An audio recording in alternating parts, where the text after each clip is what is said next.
Hello friends, good afternoon. कैसे हैं आप सब? आशा करता हूँ अच्छे होंगे। तो फाइनली जितने भी सफलता बैच के स्टूडेंट्स हैं, उन सभी स्टूडेंट्स के लिए एक इम्पॉर्टेंट इन्फॉर्मेशन है। कुछ दिनों से आप सभी स्टूडेंट्स की मैथमेटिक्स की क्लासेस नहीं हो पा रही थी, मेरा थोड़ा बिजी शेड्यूल था। तो इस बीच मैंने आप सभी स्टूडेंट्स को बताया था कि हम लोग आपके लिए कुछ ना कुछ बहुत अच्छा विकल्प ढूंढने का प्रयास कर रहे हैं। तो हमारे साथ दीप दुबे सर हैं, जो कि रेलवे में असिस्टेंट लोको पायलट के पद पर कार्यरत हैं। इनसे हमारा कांटेक्ट हुआ। इनका भी कहना था कि सर, हम जैसे कि जो भी रेलवे एएलपी की न्यू वैकेंसी का वेट कर रहे स्टूडेंट्स हैं, उनको हम तैयारियां करवाना चाहते हैं, क्योंकि ये खुद भी एएलपी है। तो इनको बहुत अच्छे तरीके से पता है कि बच्चों को क्या पढ़ाना है, किस तरीके से पढ़ाना है, कितना समय में पढ़ाना है। तो ये बिल्कुल पूरी तरह से निःशुल्क सेवा आप सभी स्टूडेंट्स को दे रहे हैं। तो पूरा उमंग स्टडी परिवार की तरफ से सर को हम लोग बहुत बहुत धन्यवाद भी देंगे। और पूरा एडवांस मैथमेटिक्स का जो पोर्शन है, जैसे कि आज आप लोगों का मेंसुरेशन स्टार्ट होगा, ये दीप सर आप सभी स्टूडेंट को पढ़ाएंगे। और अभी दीप सर की क्लासेस आप लोगों को मिलेगी, ठीक है। और एक नंबर मैं आपको दे दे रहा हूँ, क्योंकि ये दीप सर की क्लासेस आप लोगों को रिकॉर्डेड मिलेगी। तो जो भी आप लोगों का डाउट होगा क्लास के रिगार्डिंग, इस नंबर पे आप लोग हाई लिख के भेज दीजिएगा, ठीक है। मैं एक व्हाट्सएप ग्रुप बना दूंगा जिसमें दीप सर रहेंगे। आप लोग का जो भी डाउट होगा सीधा दीप सर से आप लोग डायरेक्टली पूछ पाएंगे, ठीक है। तो मैं आपका बहुत ज्यादा समय नहीं लेना पाऊंगा। अभी दीप सर की क्लासेस चलेगी एडवांस मैथ्स की, ठीक है। एडवांस मैथ्स के बाद अर्थमेटिक वाला जो पोर्शन हम लोगों का चल रहा था, उसको हम लोग कंप्लीट कर लेंगे। और हम लोग नोटिफिकेशन लाने को भी लेकर के प्रयासरत हैं। आप लोग बिल्कुल वरीड मत होइए, हम लोग आपके लिए नोटिफिकेशन लेकर के आएंगे। इस बार हम लोगों का नारा भी है, पढ़ेंगे वहीं से, नोटिफिकेशन आएगा जहां से, भर्ती आएगी जहां से। तो दीप दुबे सर, आपसे रिक्वेस्ट है कि आप स्टार्ट करिए, बहुत ज्यादा समय नहीं लेना चाहेंगे। और एडवांस मैथ के बाद मैं आपको अर्थमेटिक वाला पोर्शन कंटिन्यू करवाऊंगा। तो सर, आप कुछ कहना चाहते जी। हैं? नमस्ते स्टूडेंट्स और सर नमस्ते नमस्ते। आपको भी। ये जो काम उमंग स्टडी के थ्रू से स्टूडेंट्स के लिए कर रहे हैं, उस सागर में ये मेरा थोड़ा सा एक बूंद का प्रयास रहेगा इनके प्रति। अगर सफल हो सकूं तो बहुत अच्छा रहेगा। जैसे कि सर ने कहा कि मैं आप लोगों को एडवांस मैथमेटिक्स का जो पार्ट है, जो बहुत इंपॉर्टेंट होता है कम्पिटिटिव लेवल एग्जाम्स के लिए, रेलवे, एसएससी के लिए, तो वो मैं आपको कंप्लीट कराऊंगा एडवांस मैथमेटिक्स का पोर्शन। और उसमें आज हम मेंसुरेशन का चैप्टर से जो है स्टार्ट करेंगे, और आगे हम ट्रिग्नोमेट्री, अलजेब्रा और कोऑर्डिनेट ज्योमेट्री इसको पूरा करेंगे धीरे धीरे आगे के लेक्चर्स में, ठीक है। और आई होप कि आपको मेरा क्लास अच्छा लगे और समझ में आए। और कुछ भी दिक्कत हो तो जैसा सर ने कहा, तो इस पे आप जो है कमेंट करके बताइए, आगे हम उसे सुधार करने की कोशिश करेंगे। ठीक है, थैंक यू। Thank you. तो जैसे कि सर ने कहा कि एडवांस मैथमेटिक्स मैं आपके लिए लेकर आया हूं और इस पोर्शन को मैं स्टार्ट करने वाला हूं। तो इसका देखिए बहुत इंपॉर्टेंस रहता है कम्पिटिटिव लेवल एग्जाम में, क्योंकि कोई भी एग्जाम हो, चाहे वो एसएससी का हो या रेलवे का हो, एएलपी का हो, एनटीपीसी का हो, आप हमेशा हमेशा देखते हैं कि एडवांस मैथमेटिक्स का एक मेजर पोर्शन ऑफ क्वेश्चंस उसमें रहता है, ठीक है। तो इसको हम जो है कम इंपॉर्टेंट नहीं मान सकते हैं, ये बहुत इंपॉर्टेंट है कम्पिटिटिव लेवल से अगर देखा जाए तो। और आज हम एडवांस मैथमेटिक्स का जो है मेंसुरेशन चैप्टर, जिसको हम क्षेत्रमिति कहते हैं, इससे आज हम इसका शुरुआत करने वाले हैं।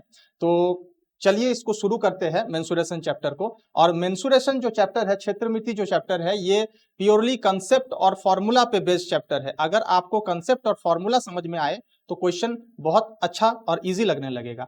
मेरा जो पढ़ाने का स्टाइल है, मैं आपको बता देता हूं कि मैं आपको क्वेश्चन का जो कंसेप्ट है वो पूरा अच्छे से समझाऊंगा, ताकि आपका सिर्फ कम्पिटिटिव लेवल पे क्वेश्चन को अप्रोच करने का नॉलेज ही ना बढ़े, आप उस क्वेश्चन को आगे किसी और को समझा भी सको, उस तरह से मैं आपको तैयार करने की कोशिश करूंगा। और उस क्वेश्चन को एग्जाम हॉल पे कैसे अप्रोच करना है, जिसको हम ट्रिक कहते हैं, ठीक है, वो भी मैं बताऊंगा कि आप उस क्वेश्चन को एग्जाम हॉल में शॉर्टकट पे कैसे उसको अप्रोच करोगे, ठीक है। तो चलिए आज का क्लास हम लोग शुरू करते हैं मेंसुरेशन क्षेत्रमिति से, ठीक है।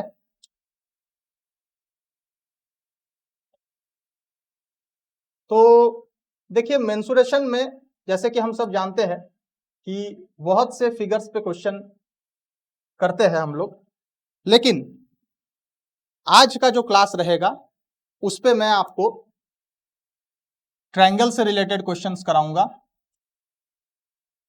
पैरेललोग्राम से रिलेटेड क्वेश्चंस कराऊंगा,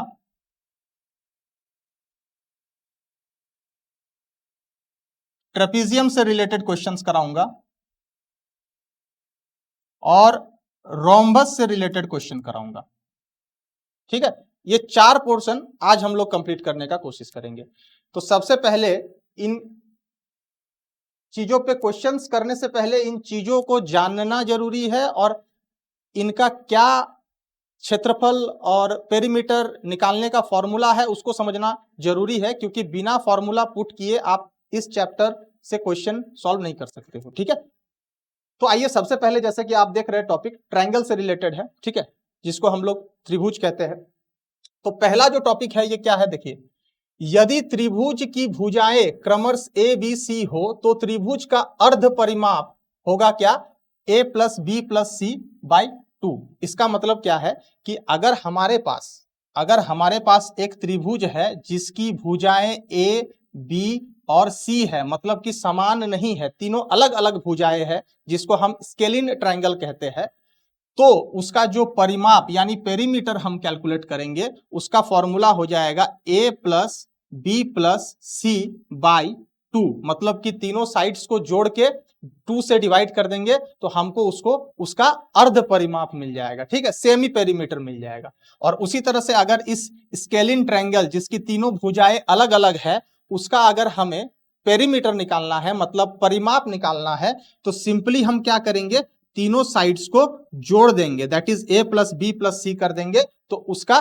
पेरीमीटर निकल जाएगा, मतलब परिमाप निकल जाएगा। ठीक है, इसके बाद अगर स्केलिन ट्रायंगल मतलब ऐसा ट्रायंगल, ऐसा त्रिभुज जिसका साइड्स तीनों अलग अलग है, तो उसका अगर हमें क्षेत्रफल यानी कि एरिया निकालना हो तो हम इस फॉर्मूला से निकालेंगे, that is root under S into S minus A bracket into S minus B bracket into S minus C. यहाँ पे एस क्या है, सेमी पेरीमीटर अर्ध परिमाप है, और ए क्या है, पहला साइड है, बी दूसरा साइड है, और सी तीसरा साइड है। ठीक है, तो इस फॉर्मूला को आप नोट डाउन कर लीजिए। इस फॉर्मूला से हम स्केलिन ट्रायंगल मतलब ऐसा त्रिभुज जिसका तीनों साइड्स अलग अलग दिया हुआ रहेगा, उसका क्षेत्रफल निकालने के लिए हम इस फॉर्मूला का इस्तेमाल करेंगे। ठीक है, इसके बाद हम लोग आते हैं,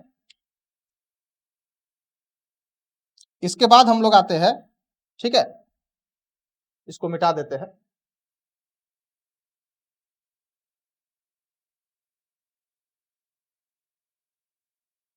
चलिए आगे हम लोग देखते हैं जी। इसके बाद क्या है, ये भी एक फॉर्मूला है जिससे कि हम त्रिभुज का क्षेत्रफल निकाल सकते हैं। ये फॉर्मूला का इस्तेमाल हम कब करेंगे, जब हमको राइट एंगल ट्रायंगल दिया है, यानी कि ऐसा त्रिभुज दिया है जिसमें आधार मतलब बेस के साथ साथ हमको ऊंचाई यानी हाइट भी दिया हुआ है, तब जो है हम इस फॉर्मूला का इस्तेमाल करेंगे उसका एरिया मतलब क्षेत्रफल निकालने के लिए। ठीक है, तो इसका क्या फॉर्मूला है, हाफ माने 1/2 इंटू कोई एक भुजा इंटू उस भुजा से त्रिभुज की ऊंचाई। ठीक है, मतलब एग्जाम्पल के तौर पे मान लो कि हमको ये एक त्रिभुज दिया हुआ है जिसका नाम रहेगा ए बी और सी। ठीक है, ये राइट एंगल ट्रायंगल है, मतलब कि ये हमारा ऊंचाई है, हाइट, और ये हम मान लेते हैं बेस है, मतलब कि आधार कोई एक साइड। अब इस त्रिभुज का अगर हमको क्षेत्रफल यानी कि एरिया निकालना पड़े तो हम क्या करेंगे, 1/2 इंटू ऊंचाई into base, that is 1/2 h into B करेंगे, तो इसका क्षेत्रफल यानी कि एरिया आ जाएगा। ठीक है, इसके बाद हम देखते हैं तीसरा जो फॉर्मूला है, समबाहु त्रिभुज की भुजा अगर ए हम मान के चले तो उसका क्षेत्रफल का फॉर्मूला होगा √3/4 into side square, that is a square. समबाहु त्रिभुज क्या होता है, समबाहु त्रिभुज वो होता है जिस ट्रायंगल का, जिस त्रिभुज का तीनों साइड बराबर हो, इक्वल हो, उसको हम कहते हैं समबाहु त्रिभुज। इंग्लिश में कहेंगे इक्विलैटरल ट्रायंगल। ठीक है, मान लेते हैं ये हमारा एक त्रिभुज है, ठीक है, ए बी सी। अब इसका तीनों जो भुजा है, साइड है, मतलब ए बी बराबर बी सी बराबर ए सी, तीनों साइड इक्वल है, तो ये क्या बन जाएगा, समबाहु त्रिभुज बन जाएगा, मतलब इक्विलैटरल ट्रायंगल बन जाएगा। अब अगर इसका हम साइड को मान ले, क्योंकि तीनों बराबर है, तो अगर ये साइड ए है तो ये भी साइड ए होगा और ये भी साइड ए होगा। ठीक है, तो इसका क्षेत्रफल यानी एरिया का फॉर्मूला क्या होगा, √3/4 into side square, that is यहाँ पे क्योंकि हम साइड को ए मान के चल रहे हैं तो ए स्क्वायर फॉर्मूला में लिख रहे हैं। ठीक है, आई होप आपको ये क्लियर समझ में आ गया है। अब चौथा चीज पे आते हैं, समकोण त्रिभुज में, समकोण त्रिभुज मतलब कि राइट एंगल ट्रायंगल, ऐसा त्रिभुज जिसमें कोई एक एंगल 90 डिग्री हो, उसको हम कहेंगे समकोण त्रिभुज मतलब राइट एंगल ट्रायंगल। ठीक है, तो राइट एंगल ट्रायंगल जो हमारा होगा उसमें एरिया मतलब क्षेत्रफल निकालने का क्या फॉर्मूला है, आइए उसको देखते हैं। ठीक है, राइट एंगल ट्रायंगल मतलब कि समकोण त्रिभुज। ठीक है, तो चलिए एक हम बना लेते हैं डायग्राम समझने के लिए।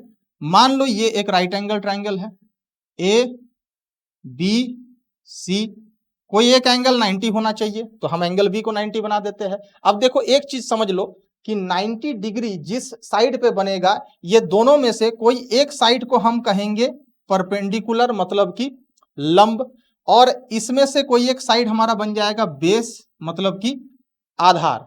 ठीक है, और 90 डिग्री एंगल के जस्ट सामने जो साइड रहेगा वो इस त्रिभुज का, समकोण त्रिभुज का सबसे लंबा साइड बनेगा और उसको हम कहते हैं हाइपोटेनियस मतलब कि कर्ण। ठीक है, तो ये क्लियर होना चाहिए हमेशा। अब देखो एक चीज समझ लो, अगर इस एंगल के नजर से हम देखेंगे, इस एंगल के नजर से समझो बात को, इस एंगल के नजर से देखेंगे तो इसके जस्ट सामने ये परपेंडिकुलर बनेगा और ये बेस बनेगा। ठीक है, और उसी तरह से अगर हम इस एंगल के नजर से, इस एंगल के नजर से देखेंगे तो इसके सामने वाला मतलब ये परपेंडिकुलर बन जाएगा और ये बेस बन जाएगा। ठीक है, हाइपोटेनियस मतलब कि कर्ण हमेशा फिक्स्ड होता है, वो 90 डिग्री के सामने वाला साइड बनेगा और वो समकोण त्रिभुज का सबसे लंबा साइड होता है। ठीक है, एक बार फिर से कंफ्यूज मत होना, यहां से अगर हम देखेंगे तो ये परपेंडिकुलर, ये बेस बनेगा। क्लियर है, यहां से अगर हम देखेंगे तो ये परपेंडिकुलर बन जाएगा, ये बेस बन जाएगा। ठीक है, और ये हाइपोटेनियस है।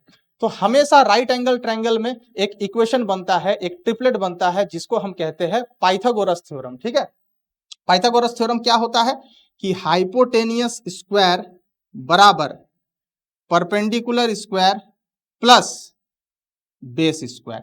ठीक है, ये इक्वेशन हमेशा बनेगा राइट एंगल ट्रायंगल में। ठीक है, ये इक्वेशन हमेशा बनेगा राइट एंगल ट्रायंगल में। एग्जांपल के तौर पे समझ लो, सपोज मेरे पास एक राइट एंगल ट्रायंगल है।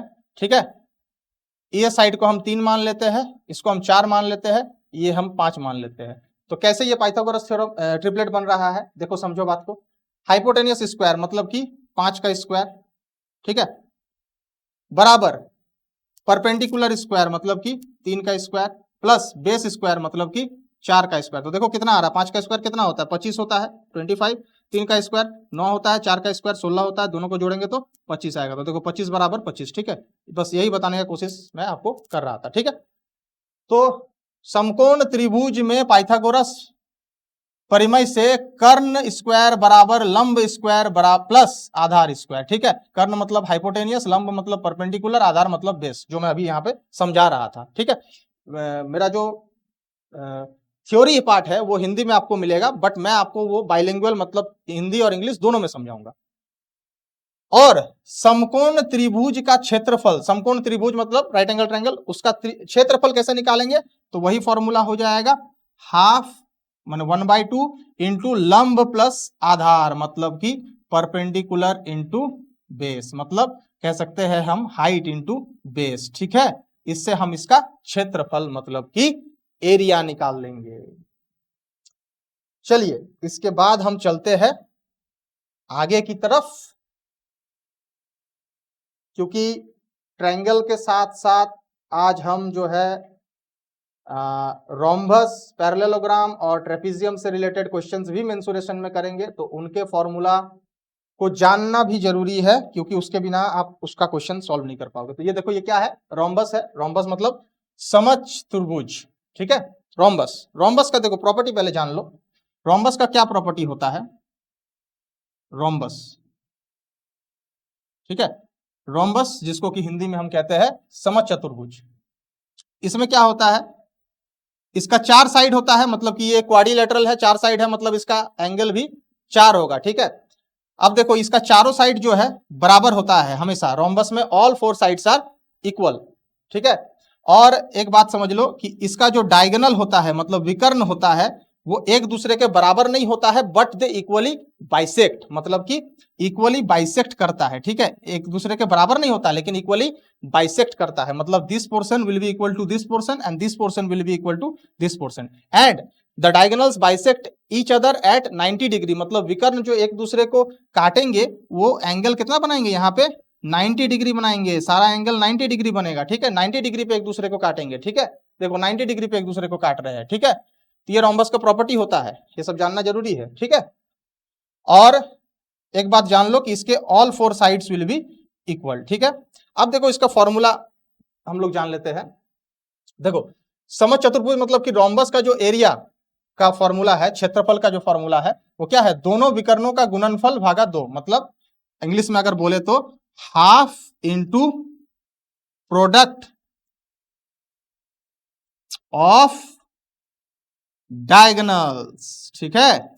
मतलब कि half into product of diagonals, दोनों विकर्णों का गुणनफल, ये इसका क्षेत्रफल का फॉर्मूला है। अब देखो समचतुर्भुज का परिमाप का फॉर्मूला क्या है, तो भुजा गुना 4, सिंपल है, क्योंकि चारों साइड मेरा इक्वल रहेगा, तो अगर एक साइड का वैल्यू 10 है तो ये भी 10 होगा, और ये भी 10 होगा, और ये भी 10 होगा। तो परिमाप मतलब क्या होता है, सब साइड का जोड़, पेरीमीटर। तो 10 प्लस 10 प्लस 10 प्लस 10 कितना आएगा, 40 आएगा, यानी हम 4 इंटू साइड भी उसको कह सकते हैं, जो कि भुजा इंटू 4 है, ठीक है। तो ये हमारा जो है समचतुर्भुज रोम्बस का परिमाप का फॉर्मूला हो गया। अब ये एक देख लो क्या है, विकर्णों पर बने वर्गों का योग इक्वल टू क्या होगा, भुजा स्क्वायर इंटू 4, ये भी एक फॉर्मूला है, ठीक है। चलिए अब आगे हम लोग चलते हैं। ये रोम्बस हो गया। अब देखो ये क्या है, ट्रेपीजियम है, ठीक है। ये हमारे पास आ गया ट्रेपीजियम, ठीक है। चलो ट्रेपीजियम को हम क्या कहते हैं, समलव कहते हैं, ठीक है। इसमें क्या होता है, जनरली बता देते हैं कि क्वाड्रिलेटरल होता है, 4 साइड वाला फिगर है, मतलब कि टोटल एंगल 4 होगा और चारों का सम मतलब जोड़ 360 होगा, ठीक है। क्वाड्रिलेटरल 4 भुजाओं वाली फिगर है, ठीक है। अब देखो इसमें क्या है कि कोई भी 2 साइड जो एक दूसरे के ऑपोजिट है वो पैरेलल होगा, मतलब आमने सामने है, वो समांतर होगा, ठीक है। जैसे कि ये और ये पैरेलल हो गया, ठीक है। तो ये क्या बन जाएगा, ट्रेपीजियम बन जाएगा, समलव कह जाएगा। जिस चतुर्भुज के आमने सामने की केवल 2 भुजाएं समांतर होती है उसे समलव कहते हैं, ठीक है। क्लियर है। अब इसका एरिया क्षेत्रफल का फॉर्मूला क्या होगा, तो देखो इसका एरिया क्षेत्रफल का फॉर्मूला होगा हाफ इंटू समांतर भुजाओं का योग गुना उनके बीच की दूरी। इंग्लिश में बोले तो half into sum of parallel sides into height, ठीक है। क्लियर है। इससे हम ट्रेपीजियम का समलव का क्षेत्रफल निकालेंगे इस फॉर्मूला से। आई होप कि जितना भी मैंने अभी तक आपको समझाया सारा फॉर्मूला आपने नोट डाउन कर लिया है और सारी की सारी चीज आपको समझ में आ चुकी है, ठीक है। क्लियर है। चलो अब हम लोग क्वेश्चंस को सॉल्व करेंगे। क्वेश्चंस मतलब कि हम जनरली प्रीवियस ईयर क्वेश्चंस को सॉल्व करेंगे, क्योंकि रेलवे प्रीवियस ईयर क्वेश्चंस को बहुत ज्यादा रिपीट करती है, 80% रिपीट करती है, इसीलिए हम प्रीवियस ईयर क्वेश्चन से स्टार्ट करेंगे, कंसेप्ट वाइज टाइप वाइज चलेंगे, ठीक है, ताकि आपको कोई डिफिकल्टी ना हो, बिल्कुल जीरो एकदम बेस लेवल से चलेंगे हायर लेवल तक, ठीक है। बने रहिए, समझिए, कोई दिक्कत नहीं होगी, एकदम ये चैप्टर आपका क्लियर हो जाएगा और इससे रिलेटेड कोई भी क्वेश्चन एग्जाम में आएगा आप फटाफट बना के आओगे और सिलेक्शन आपका होगा, ठीक है। चलिए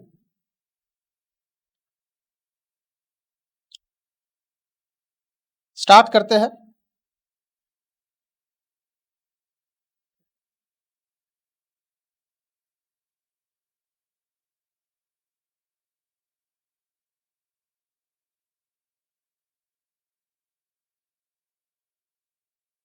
जब क्वेश्चंस बनने लगेंगे और समझ में आने लगेंगे तो आपको क्लास बहुत इंटरेस्टिंग लगने लगेगा, मैथ्स बहुत इंटरेस्टिंग लगने लगेगा, ठीक है। और कोई दिक्कत नहीं होगी, क्वेश्चन बिल्कुल हिंदी में है और मैं उसको इंग्लिश में भी आपको समझाऊंगा, ताकि इंग्लिश मीडियम के बच्चों को भी कोई दिक्कत ना हो और हिंदी मीडियम के बच्चों को भी कोई दिक्कत ना हो, ठीक है। चलिए आज का फर्स्ट क्वेश्चन, पहला क्वेश्चन देखो, क्वेश्चन क्या है, क्वेश्चन को पढ़ो।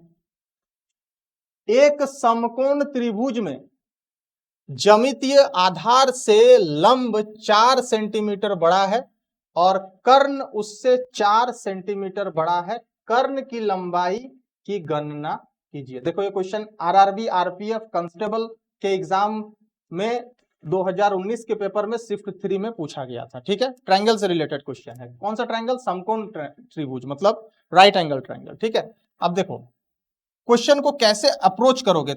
देखो क्वेश्चन को अप्रोच कैसे करोगे, मतलब कि एकदम इजी लगने लगेगा। क्वेश्चन कैसे समझोगे, एकदम इजी लगने लगेगा। एक समकोण त्रिभुज है, समकोण त्रिभुज बना लिए। कंसेप्ट समझो, ज्यामितीय आधार से, मतलब आधार बेस का बात कर रहा है, इसको हम x मान लेते हैं। आधार से लंब 4 सेंटीमीटर बड़ा है। लंब जो है मतलब ये लंबाई परपेंडिकुलर का बात कर रहा है, आधार से कितना बड़ा है? 4 सेंटीमीटर बड़ा है। तो आधार को x मान लेंगे तो लंब क्या हो जाएगा? x प्लस 4 हो जाएगा। और कर्ण उससे 4 सेंटीमीटर बड़ा है, मतलब कर्ण मतलब हाइपोटेनियस, किससे? लंब से, इससे 4 सेंटीमीटर बड़ा है, मतलब x प्लस 4 ऑलरेडी है, प्लस 4 करेंगे तो प्लस 8 आएगा, मतलब इसका वैल्यू x प्लस 8 हो जाएगा। ठीक है, बड़ा है। तो कर्ण की लंबाई की गणना कीजिए, मतलब हाइपोटेनियस की क्या वैल्यू होगी पता करके बताइए। ये क्वेश्चन पूछा गया है हमसे। तो हमने राइट एंगल ट्रायंगल का जो कंसेप्ट था अभी अभी समझा था, पाइथागोरस थ्योरम। समकोण त्रिभुज में क्या था पाइथागोरस थ्योरम? एक बार मेरे साथ रिपीट करिए। हाइपोटेनियस स्क्वायर बराबर परपेंडिकुलर स्क्वायर बराबर प्लस बेस स्क्वायर, यही था पाइथागोरस थ्योरम। ठीक है, पाइथागोरस थ्योरम यही था, मतलब कर्ण स्क्वायर बराबर लंब स्क्वायर प्लस आधार स्क्वायर, यही था। बस इसी इक्वेशन में क्वेश्चन को सजा देना है, सॉल्व करेंगे अपने आप x का वैल्यू निकल जाएगा। देखो हाइपोटेनियस का वैल्यू x प्लस 8 है, तो x प्लस 8 का स्क्वायर बराबर लंब परपेंडिकुलर x प्लस 4 है, x प्लस 4 का स्क्वायर प्लस आधार x है तो x का स्क्वायर। बस इक्वेशन बन गया। अब सॉल्व करो। a प्लस बी का होल स्क्वायर का फॉर्मूला क्या होता है? a square plus B square plus 2ab।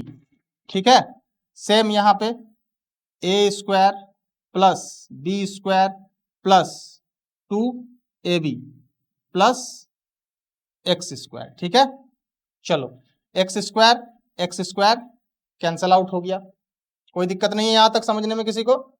ठीक है, इसके बाद हम लोग क्या करेंगे, 64 और 16x को उधर लेके जाते हैं। तो देखो यहाँ पे क्या हो जाएगा, 0 हो जाएगा।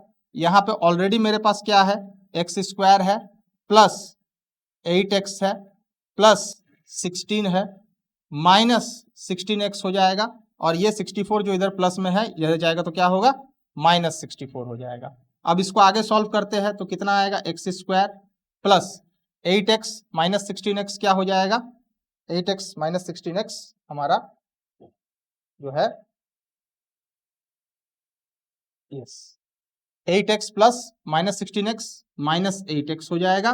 ठीक है, प्लस 16 माइनस 64 कितना हो जाएगा, माइनस 48 हो जाएगा, इक्वल टू 0। यहां तक कोई दिक्कत नहीं है किसी को समझने में? क्लियर है?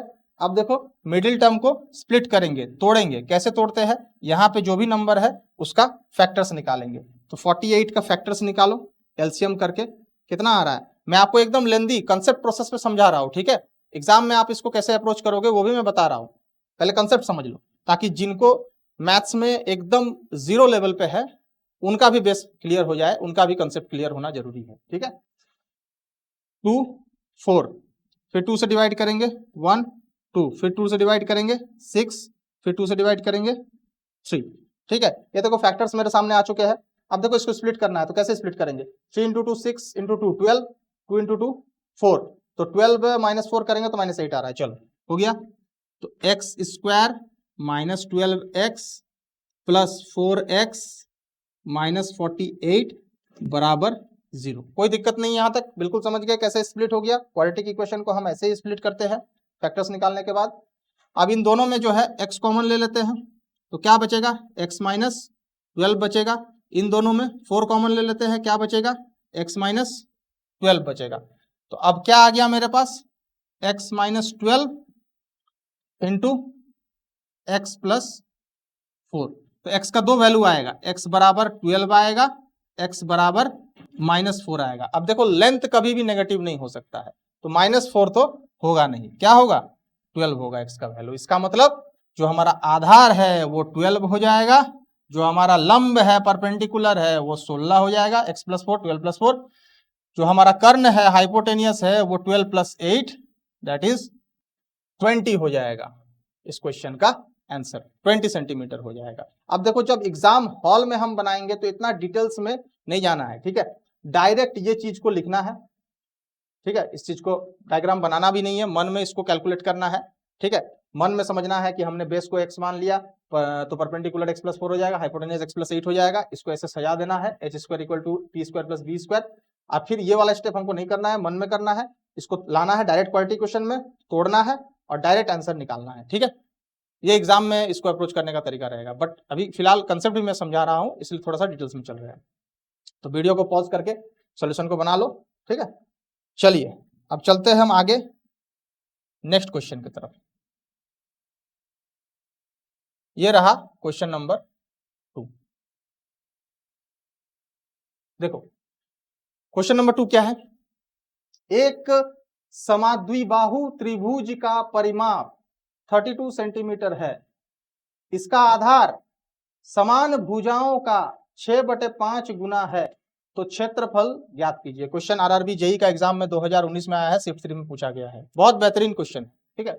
देखो समद्विबाहु मतलब आइसोसेलस ट्रायंगल, ऐसा त्रिभुज जिसका दो साइड दो भुजा बराबर हो।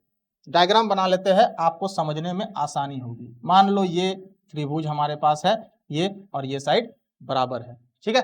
अब क्या कह रहा है, देखो आगे क्वेश्चन समझो। त्रिभुज का परिमाप 32 सेंटीमीटर 32 सेंटीमीटर है, मतलब इसका पेरीमीटर जो है इस त्रिभुज का 32 सेंटीमीटर है। परिमाप इसका 32 सेंटीमीटर दिया है। परिमाप क्या होता है, तीनों भुजाओं का जोड़, तीनों साइड्स का सम, वो कितना है 32 सेंटीमीटर दिया है। अब कह रहा है समान भुजाओं का 6/5 गुना है, ठीक है। इसका आधार, सॉरी यहां से पढ़ो क्वेश्चन को, इसका आधार समान भुजाओं का 6/5 गुना है। आधार बेस, समान भुजाओं को हम मान के चलते हैं कि हमारा x है, ये भी x है तो ये भी x हो जाएगा, समान है, इक्वल है, एक x होगा तो दूसरा भी x होगा। आधार क्या है, समान भुजाओं का 6/5 मतलब 6/5x, ये हमारा आधार होगा। समझ में आ रहा है, कोई दिक्कत नहीं है। परिमाप दिया है 32 सेंटीमीटर, हम जानते हैं परिमाप पेरीमीटर जो इक्वेशन होता है वो क्या होता है ट्रायंगल में, त्रिभुज में, सम ऑफ ऑल थ्री साइड्स, तीनों साइड्स को जोड़ दो, मतलब x प्लस 6/5x बराबर 32, ये इक्वेशन बनेगा। एलसीएम ले लो, कितना आएगा 5, that is 5x plus 6x बराबर 32, ठीक है। 5 प्लस 5 10 प्लस 6 16, तो x बराबर 32 इंटू 5 चला जाएगा ऊपर, 16 आ जाएगा नीचे, कैंसिल करो, कितना आया x का वैल्यू 10 आया, ठीक है। तो क्या पूछा है, इसका क्षेत्रफल ज्ञात कीजिए, मतलब कि इसका एरिया। आप देखो तीनों साइड हमको मिल गया, ये x का वैल्यू 10 आया, मतलब ये साइड 10 हो जाएगा, ये साइड भी 10 हो जाएगा, और ये 6/5x है, मतलब 6/5 इंटू 10, मतलब ये साइड कितना हो जाएगा 12 हो जाएगा। तो तीनों साइड अब हमको मिल गया, देखो 10 10 और 12, ठीक है, क्लियर है, यहां तक कोई दिक्कत नहीं है, ठीक है। अब देखो इसका क्या निकालना है, क्षेत्रफल ज्ञात करना है। क्षेत्रफल के लिए क्या चाहिए हमको, दो फॉर्मूला है, एक तो सेमी पेरीमीटर निकाल लो और root under s into s minus a into s minus b into s minus c, उससे निकाल सकते हैं, उससे भी ये बनेगा, क्योंकि तीनों साइड का तो देखो हमको मिल चुका है, 10 मिल चुका है, 10 मिल चुका है, 12 मिल चुका है, तीनों साइड का वैल्यू हमको पता है, सेमी पेरीमीटर निकाल लेंगे, दैट इज क्या s, सेमी पेरीमीटर क्या होता है, तीनों साइड का जोड़ डिवाइड बाई 2, तो 10 plus 10 20 plus 12 32 divide by 2 16, semi perimeter कितना है 16। अब वो वाला फॉर्मूला में लगा दो, root under s into s minus a into s minus b into s minus c, निकाल, रूट से बाहर निकल जाएगा क्षेत्रफल। लेकिन हम एक और प्रोसेस से भी इसका क्षेत्रफल निकाल सकते हैं, कैसे, देखो बात को समझो। अगर हम एक यहाँ पे परपेंडिकुलर हाइट बना लेते हैं, ड्रॉ कर लेते हैं, ठीक है, तो ये 12 है, ये कितना हो जाएगा 6 हो जाएगा, और ये 6 हो जाएगा, ठीक है। इस पोर्शन को हम d मान लेते हैं, समझ में आ रहा है, एक प्रोसेस बता दिया, दूसरा प्रोसेस बता रहे हैं। हमने यहाँ एक परपेंडिकुलर बना लिया, हाइट लंबाई, ये 12 आया है तो 6 और 6 में डिवाइड हो जाएगा, ये कितना है 10 है। अब देखो 90 डिग्री के सामने ये क्या है, कर्ण हाइपोटेनियस, ये क्या बनेगा बेस, ये क्या बनेगा, परपेंडिकुलर। तो हमको हाइपोटेनियस दिया है, बेस दिया है, हाइट नहीं निकाल सकेंगे, बिल्कुल निकाल लेंगे। 10 6 ये कितना होगा, 8 हो जाएगा। पाइथागोरस थ्योरम में पुट करो 8 आएगा। तो हाफ बेस कितना है 12 इंटू हाइट कितना आया 8, 8 6 जा 48 सेंटीमीटर स्क्वायर इस क्वेश्चन का आंसर हो जाएगा। तो दोनों तरीके से निकाल सकते हैं, कोई दिक्कत नहीं है, समझने से मतलब है, कंसेप्ट समझो, एकदम क्लियर रहो, ताकि कुछ ना हो तो तजुर्बा होगा, कम से कम किसी को आगे पढ़ा सकोगे, बता सकोगे। बाकी अगर कंसेप्ट से चलोगे तो बिल्कुल एकदम कंफर्म है, गारंटी है, इस साल का रेलवे की नौकरी आपकी है। चलो आगे चलते हैं नेक्स्ट क्वेश्चन की तरफ। क्वेश्चन नंबर 3, यदि किसी त्रिभुज का परिमाप 28 सेंटीमीटर है, इसकी अंत त्रिज्या 3.5 सेंटीमीटर है, इसका क्षेत्रफल ज्ञात कीजिए कितना होगा। ये क्वेश्चन आरआरबी जेई के एग्जाम में पूछा गया है शिफ्ट 3 में। ठीक है, देखो क्वेश्चन को समझो। एक त्रिभुज है, ट्रायंगल है, जिसका परिमाप पेरीमीटर 28 सेंटीमीटर है। ठीक है, डायग्राम बना लेते हैं, आपको समझने में थोड़ी आसानी हो जाएगी। बिल्कुल कंसेप्ट से समझेंगे, धीरे धीरे समझेंगे, एकदम बेस लेवल से समझेंगे, कोई दिक्कत नहीं है। और इस तरह का क्वेश्चन बहुत इंपॉर्टेंट है, ये बहुत बार एग्जाम में पूछा जा चुका है। ठीक है, ध्यान से देखो इसको। यदि किसी त्रिभुज का परिमाप 28 सेंटीमीटर है, मतलब इस त्रिभुज का परिमाप मतलब पेरीमीटर हम मान लेते हैं 28 centimetre, that is sum of all three sides will be equal to 28 centimetre. ठीक है, अब देखो इसकी अंत त्रिज्या 3.5 सेंटीमीटर है। अंत त्रिज्या मतलब एक इनर सर्कल बनेगा इसके अंदर में। ठीक है, और इस इनर सर्कल का जो रेडियस होगा, ये सेंटर पॉइंट मान लेते हैं हम, जो रेडियस होगा ये रेडियस मान लेते हैं। ठीक है, ये कितना होगा, इसको आर मान लेते हैं। ये रेडियस हमको दिया हुआ है 3.5 सेंटीमीटर। ठीक है, यहां तक क्लियर है, कोई दिक्कत नहीं है। ठीक है, समझ रहे हो ना, ये रेडियस हमको दिया है 3.5 सेंटीमीटर। अब बोल रहा है इसका क्षेत्रफल ज्ञात करो। किसका, ट्रायंगल का, त्रिभुज का क्षेत्रफल, एरिया निकालो। कैसे निकालोगे, कैसे निकालोगे, सोचो सोचो कैसे निकालोगे।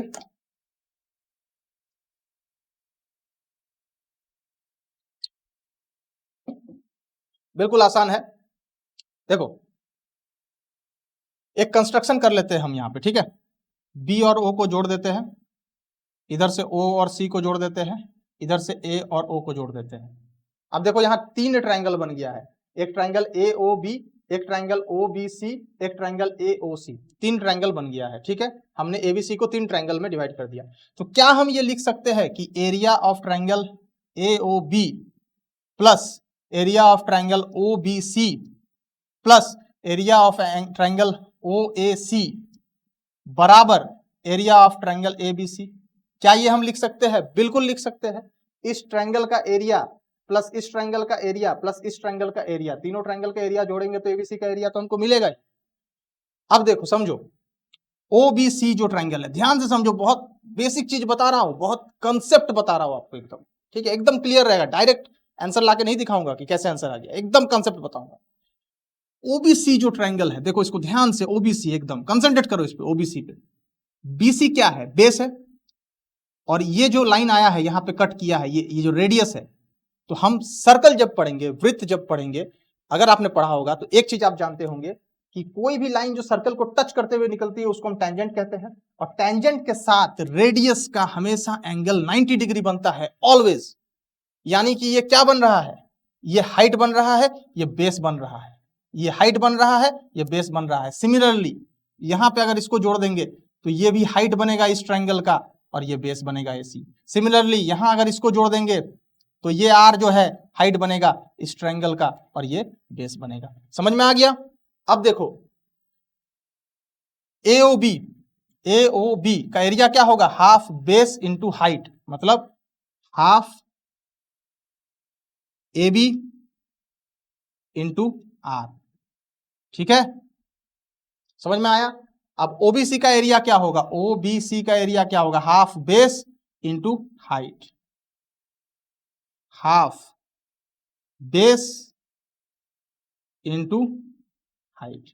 ठीक है, प्लस ओएसी का एरिया क्या होगा, half base into height. Clear है, समझ गए? बहुत कंसेप्ट से समझा रहा हूं, ध्यान से समझो, कभी जिंदगी में गलती नहीं होगी, एकदम डिटेल्स में समझोगे। अब देखो यहां से क्या करना है, हाफ को कॉमन ले लो, तीनों जगह पे है, तो हाफ को हमने कॉमन ले लिया, इनटू आर को कॉमन ले लो, तीनों जगह पे है, ठीक है, आर को हमने कॉमन ले लिया, इनटू बचा क्या, A B plus B C plus A C. तो A B plus B C plus A C क्या है, पेरीमीटर, ट्रायंगल का परिमाप, जो कि दिया हुआ है कितना, 28 सेंटीमीटर। यानी कि यहां लिख सकते हैं हम इसके जगह पे 28 सेंटीमीटर। और आर रेडियस भी तो दिया हुआ है, त्रिज्या भी तो दिया हुआ है, कितना, 3.5 सेंटीमीटर, लिख दो, इंटू 28, कैंसिल करो, 2 को 28 से 14, 14 5 जा 70, कैरी 7, 14 3 जा 42 प्लस 7 कितना होगा, 49, पॉइंट लगा दो, दैट इज 49 सेंटीमीटर स्क्वायर इस क्वेश्चन का आंसर होगा। समझ में आया? बिल्कुल, हर एक बच्चा को समझ में आएगा, जिसको कुछ नहीं आता एकदम बेसिक लेवल से समझ में आएगा, ठीक है। चलो अगला क्वेश्चन की तरफ चलते हैं।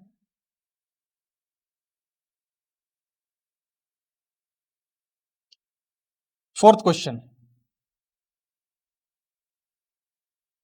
देखो क्या है, ये क्वेश्चन आरआरबी जेईई के एग्जाम में आया है, शिफ्ट 1 में 2019 में, बहुत इंपॉर्टेंट क्वेश्चन है। दो समरूप त्रिभुजों में उनकी संगत भुजाओं का अनुपात 1:3 है और बड़े त्रिभुज का क्षेत्रफल 72 वर्ग सेंटीमीटर है, छोटे त्रिभुज का क्षेत्रफल ज्ञात कीजिए। क्वेश्चन समझो क्या कह रहा है, मैं इंग्लिश में भी समझाऊंगा, हिंदी में भी समझाऊंगा, ठीक है। देखो क्वेश्चन क्या कह रहा है, दो समरूप त्रिभुज है, सिमिलर ट्रायंगल्स, दो सिमिलर ट्रायंगल्स है, ठीक है। ये एक ट्रायंगल है, ये एक ट्रायंगल है, दोनों आपस में क्या है, सिमिलर है, ठीक है, मतलब समरूप है। अब जब भी दो ट्रायंगल, दो त्रिभुज सिमिलर होता है तो क्या होता है, उनका करस्पॉन्डिंग साइड्स का रेशियो इक्वल होता है। All the corresponding sides ratio will be equal. मतलब मान लो इस ट्रायंगल का नाम हम लिख देते हैं ए बी सी। बिल्कुल कंसेप्ट समझाऊंगा आपको, ठीक है, एकदम हड़बड़ाने का जरूरत नहीं है, आंसर तो 2 मिनट में निकल जाएगा, क्योंकि मैंने एग्जाम दिया है, एग्जाम क्रैक भी किया है, तो एग्जाम वाला अप्रोच तो मुझे आता है, लेकिन मैं कंसेप्ट भी बताऊंगा आपको। एबीसी ट्रायंगल है, पीक्यूआर ट्रायंगल है, दोनों क्या है, सिमिलर है, समरूप है, इनका करस्पॉन्डिंग साइड्स का रेशियो इक्वल होगा। मतलब AB बाई PQ इक्वल होगा BC बाई QR इक्वल होगा AC बाई PR। समझ गए, क्लियर है यहां तक? अब देखो यहां पे दे दिया है कि दो समरूप त्रिभुजों में उनकी संगत भुजाओं मान करस्पॉन्डिंग साइड्स का अनुपात 1:3 है, ये 1 है तो ये 3 है, मतलब ये दोनों साइड्स का AB बाई PQ का जो रेशियो आएगा वो 1:3 है, ये क्वेश्चन में दिया है। और बड़े त्रिभुज का, तो क्योंकि ये बड़ा वैल्यू है तो हम इसी को बड़ा मान के चलते हैं, इसका क्षेत्रफल कितना है 72, एरिया 72 दिया है, और इस छोटे त्रिभुज का क्षेत्रफल x मान लेते हैं, ठीक है।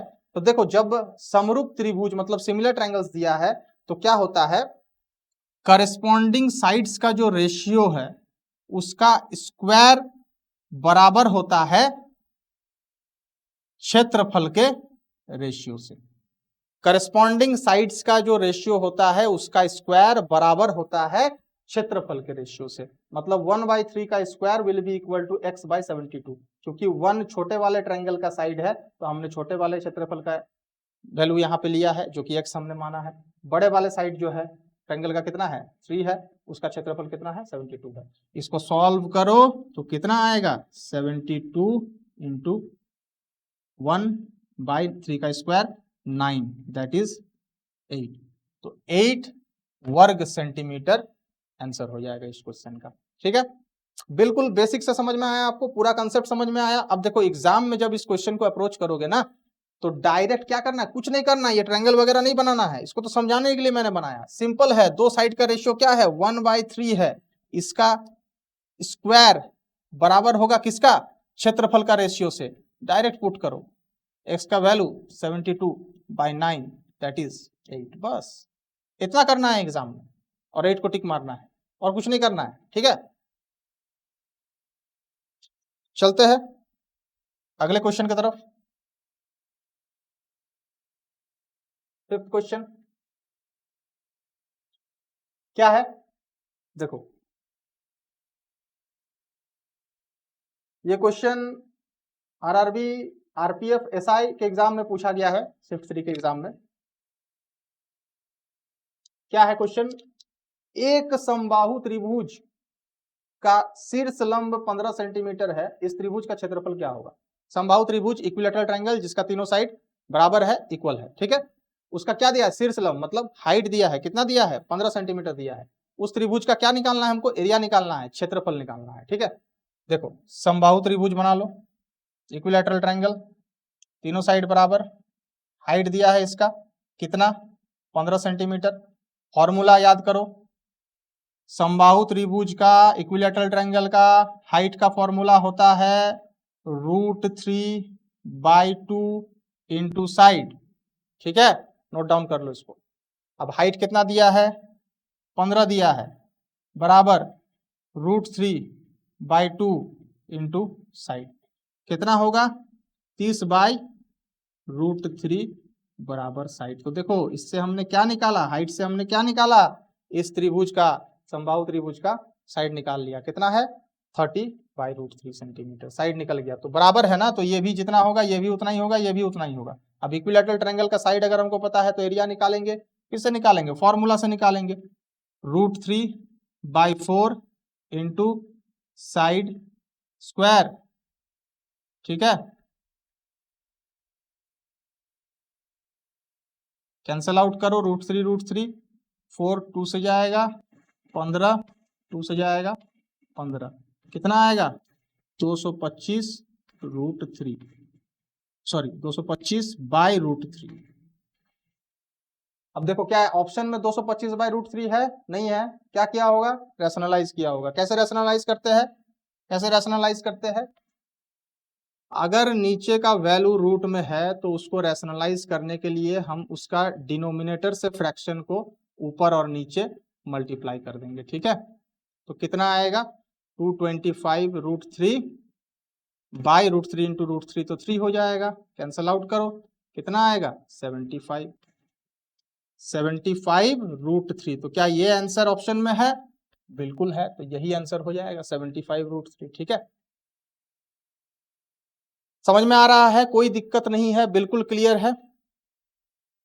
इस तरह के क्वेश्चंस जितने भी मैं करा रहा हूं इस चैप्टर से बहुत इंपॉर्टेंट है, आपको एग्जाम में एकदम क्वेश्चन रिपीट दिखेगा, ठीक है, इस कंसेप्ट में दिखेगा, भले ही हो सकता है थोड़ा सा नंबर्स वगैरह चेंज हो जाए, बट इस कंसेप्ट पे दिखेगा। कुछ तो क्वेश्चन सेम टू सेम भी रिपीट हो जाते हैं। चलिए आगे चलते हैं, क्वेश्चन नंबर 6। चलिए, कंसंट्रेशन लेवल को जो है एकदम बना के रखना है, क्वेश्चंस को कंसेप्ट वाइज समझना है, बहुत प्यार से बहुत मेहनत से आपको समझा रहा हूं डिटेल्स में, ठीक है, ताकि एकदम अगर आपका बेसिक लेवल भी क्लियर नहीं है तो भी आपको समझ में आए। क्वेश्चन नंबर 6 क्या है, यदि दो समान त्रिभुजों का समरूप भुजाओं का अनुपात 2:3 है तो उनकी समरूप ऊंचाइयों का अनुपात क्या होगा। तो देखो एग्जाम में अगर ये क्वेश्चन पूछे ना तुमसे तो सीधा 2:3 को आंसर करना है एकदम तुरंत, कुछ करना ही नहीं है, पेन और पेपर उठाना ही नहीं है, 2:3 आंसर होगा।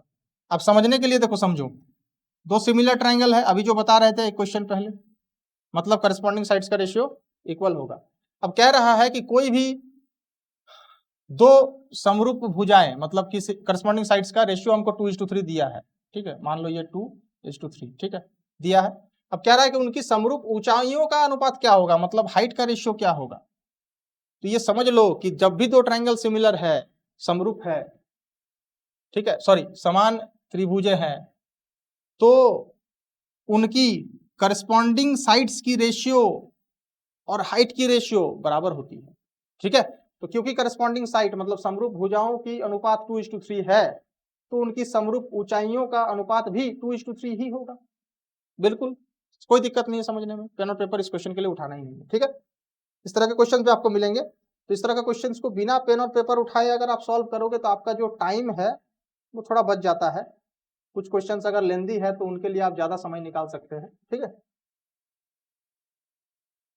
देखो गवर्नमेंट जॉब जो होता है ना, अगर कोई कंसेप्ट वाइज इसका सिलेबस को समझ के हर एक टॉपिक को अपना स्ट्रॉन्ग करके और इस एग्जाम को देने के लिए जाए तो उसका निकलना तय है। बस क्या होता है ना कि आप हर कंसेप्ट को इक्वली स्ट्रॉन्ग करते नहीं हैं, कुछ कंसेप्ट छूट गया, कुछ को कर लिए, कुछ को बहुत ज्यादा प्रैक्टिस कर लिए, कुछ को करना ही नहीं है। एडवांस मैथमेटिक्स करना ही नहीं है, अर्थमेटिक कर लिए, अर्थमेटिक से क्वेश्चन आ रहा है धनाधन बन रहा है, एडवांस से आ रहा है नहीं बन रहा है, किसी का एडवांस स्ट्रॉन्ग है एडवांस से बन रहा है, अर्थमेटिक से नहीं बन रहा है। आपको हर चैप्टर इक्वली स्ट्रॉन्ग करना है, फिर एग्जाम बिल्कुल निकलेगा, एक नहीं 4-4 5-5 एग्जाम निकलेगा। चलो क्वेश्चन नंबर 7, एक समकोण त्रिभुज के कर्ण की लंबाई सबसे छोटी भुजा की दुगनी लंबाई से 2 मीटर कम है, यदि तीसरी भुजा सबसे छोटी भुजा से 2 मीटर अधिक लंबी हो तो त्रिभुज के कर्ण की लंबाई क्या है। आरआरबी आरपीएफ एसआई के एग्जाम में ये क्वेश्चन आया था 2019 में शिफ्ट 1 में, ठीक है। देखो समकोण त्रिभुज मतलब क्या है, राइट एंगल ट्रायंगल, ठीक। अब क्या कह रहा है, क्वेश्चन को अप्रोच कैसे करेंगे सीखो, इसको कंसंट्रेट करो कैसे अप्रोच करेंगे। एक समकोण त्रिभुज की कर्ण की लंबाई, समकोण त्रिभुज हमने बना लिया, कर्ण कौन सा है ये 90 डिग्री के सामने, कर्ण की लंबाई क्या बोल रहा है, सबसे छोटी भुजा की दुगनी लंबाई से 2 मीटर कम है, सबसे छोटी भुजा इसको मान लिए, इसकी दुगनी 2x से 2 मीटर कम, 2 मीटर कम, ये किसकी लंबाई है, कर्ण की लंबाई है, किसकी, किससे, सबसे छोटी भुजा से, आधार को सबसे छोटी हमने x मान लिया, ठीक है। यदि तीसरी भुजा, मतलब तीसरी कौन बच रहा है, परपेंडिकुलर लंब, यदि तीसरी भुजा सबसे छोटी भुजा, सबसे छोटी भुजा से 2 मीटर अधिक लंबी हो, सबसे छोटी भुजा से 2 मीटर अधिक लंबी हो, इसका वैल्यू x+2 आएगा। तो त्रिभुज का मतलब ट्रायंगल का कर्ण की लंबाई ज्ञात करें, मतलब इसका लंबाई क्या होगा। तो बस पाइथागोरस थ्योरम में इसको सजाना है, क्या करना है, हाइपोटेनियस स्क्वायर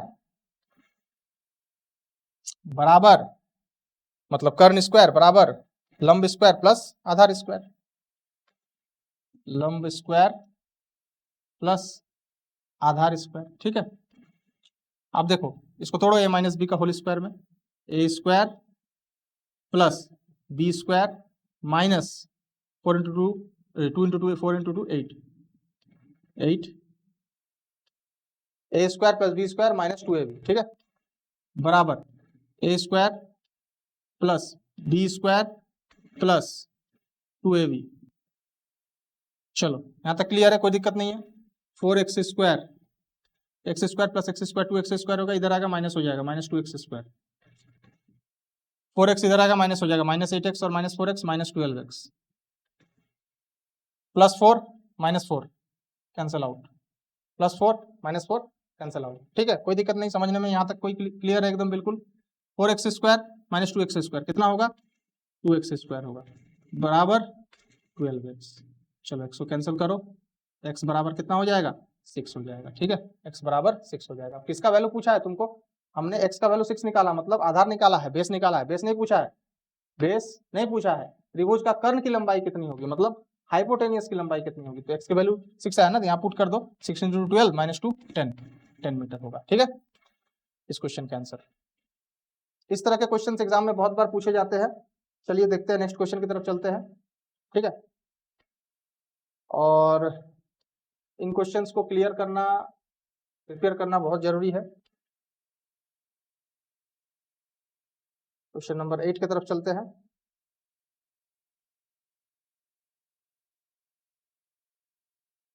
ये रहा क्वेश्चन नंबर 8। एक आयत जिसकी आयाम 4 सेंटीमीटर और 5 सेंटीमीटर है को मोड़कर एक समबाहु त्रिभुज बनाया जाता है, इस प्रकार निर्मित समबाहु त्रिभुज का क्षेत्रफल कितना होगा।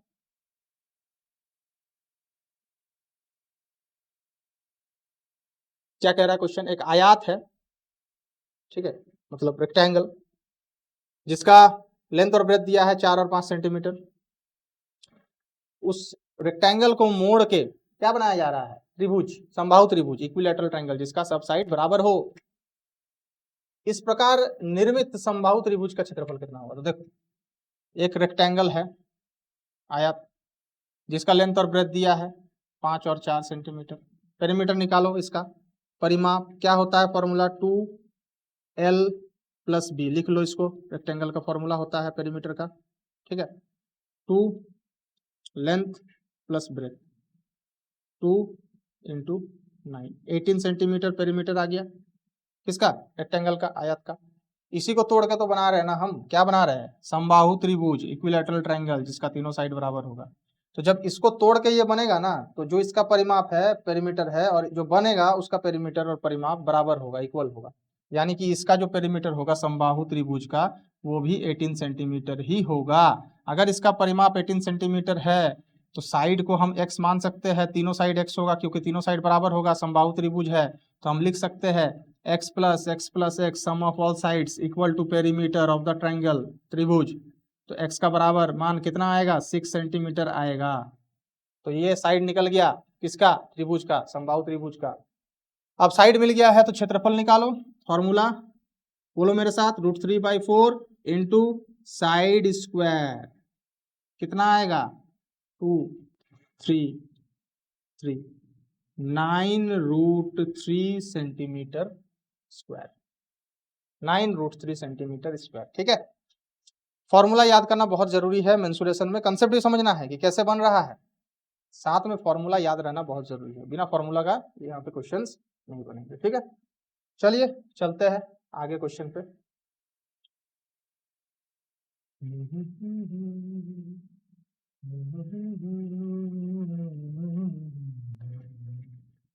क्वेश्चन नंबर 9, एक आयत जिसका आयाम 4 सेंटीमीटर और 2 सेंटीमीटर है, मतलब लेंथ और ब्रेथ दिया है, उसे एक समबाहु त्रिभुज बनाने के लिए मोड़ा जाता है। इस प्रकार से बनी समबाहु त्रिभुज का क्षेत्रफल क्या होगा। देखो ये क्वेश्चन सेम है जैसा अभी हमने पीछे क्वेश्चन किया ना, सेम टू सेम क्वेश्चन है। तो इसको मैं बनाऊंगा नहीं, आप बनाओ और मुझे आंसर बताओ कितना हो रहा है, ठीक है।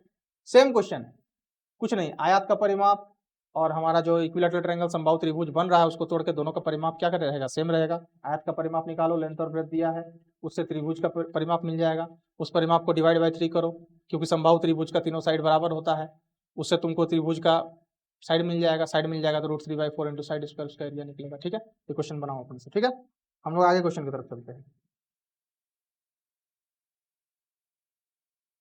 क्वेश्चन नंबर 10, क्वेश्चन नंबर 10, एक त्रिभुज की 3 भुजाएं 5, 12 और 13 सेंटीमीटर है। इस त्रिभुज की तीनों भुजाओं के मध्य बिंदुओं को जोड़कर एक छोटा त्रिभुज बनाया जाता है। छोटा त्रिभुज का क्षेत्रफल कितना सेंटीमीटर स्क्वायर होगा। क्वेश्चन समझ में आ गया सबको। अब देखो, एक त्रिभुज की 3 भुजाएं हैं, त्रिभुज बनाओ। तीनों भुजाएं कितनी है, 5 है, 12 है, 13 है। ध्यान से अगर देखोगे ना तो ये एक ट्रिपलेट बन गया है, पाइथागोरस थ्योरम को फॉलो कर रहा है।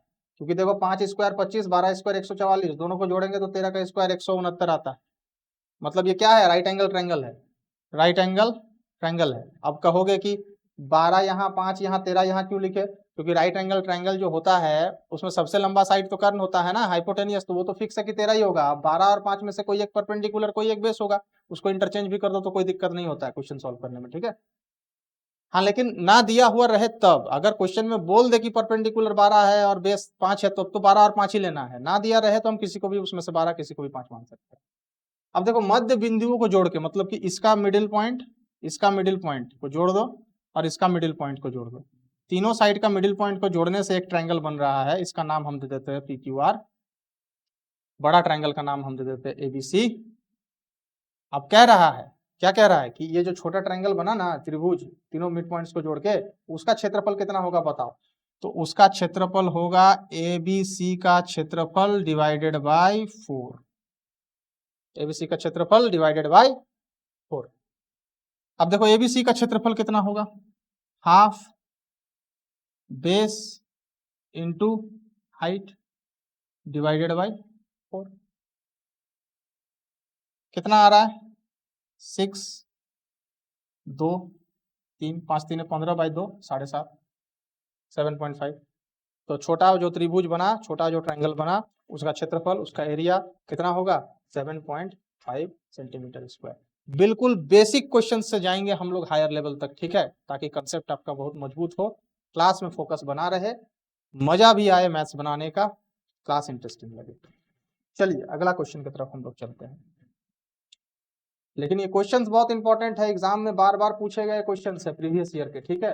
क्वेश्चंस 80% रिपीट होते हैं रेलवे के एग्जाम में, मैं अपने एक्सपीरियंस से बता रहा हूँ, ठीक है, 80% रिपीट होते हैं।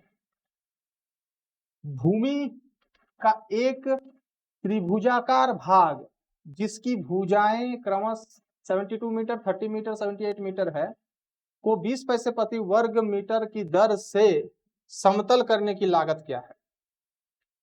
क्वेश्चन क्या कह रहा है कि एक भूमि, एक लैंड है मेरे पास, ठीक है, वो क्या है, ट्रायंगल का शेप में है। क्या शेप में है, ट्रायंगल के शेप में है, ठीक है। और इसका साइड्स हमको दिया है कितना, 72, 30, 78, ठीक है। और क्या कह रहा है कि इसको 20 पैसे प्रति वर्ग मीटर के दर से समतल करने का क्या लागत है, मतलब कॉस्टिंग क्या है पता करना है। तो इसके लिए सबसे पहले जो है इसका क्षेत्रफल, एरिया निकालना जरूरी है।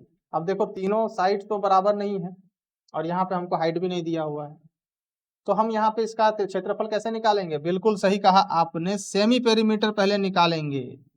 सेमी पेरीमीटर निकालो, क्या होगा, तीनों साइड को जोड़ना है, ठीक है, तीनों साइड को जोड़ना है और डिवाइड बाय 2 करना है। इससे क्या आएगा, सेमी पेरीमीटर आएगा, जोड़ो कितना होगा, 0, 7 + 7 14 + 3 17 + 1 18। बिल्कुल इसी तरह से कैलकुलेशन एग्जाम हॉल में करना है, मैं कोई भी चीज रट के नहीं आता हूँ, आपको बिल्कुल दिखा रहा हूँ किस तरह से एग्जाम हॉल में अगर क्वेश्चन आएगा तो आप कैसे जो है इसको अप्रोच करोगे वहां पे। तो देखो 90 इसका सेमी पेरीमीटर आ गया, ठीक है। अब कौन सा फॉर्मूला लगाना है, शुरू में बताए थे, बिल्कुल सही एकदम यही फॉर्मूला, याद कर लो इसको याद कर लेना है, बिल्कुल सही यही फॉर्मूला से बनेगा, s × s - a × s - b × s - c। चलो लगाओ यहाँ पे फॉर्मूला, वैल्यू पुट करो, s का वैल्यू सेमी पेरीमीटर कितना आया, 90 आया। अब देखो 90 - a, पहला साइड हम ले लेते हैं, कोई भी ले लो, 72 को ले लेते हैं, 90 - 78 और 90 - 30, ठीक है। अब चलो जल्दी से इसको माइनस करो झटपट, कितना आएगा, 90 इंटू 90 - 72 कितना होगा, 18, 90 - 78 कितना होगा, 12, 90 - 30 कितना होगा, 60, ठीक है। यहाँ तक कोई दिक्कत नहीं है, आई होप आपका क्वेश्चन क्लियर है बिल्कुल, यहाँ तक कोई दिक्कत नहीं है। अब देखो इसको क्या करना है, फैक्टराइज करके बाहर निकालना है ना, दो में से एक फैक्टर बाहर निकलेगा, स्क्वायर है, तो चलो इसको फैक्टराइज करो।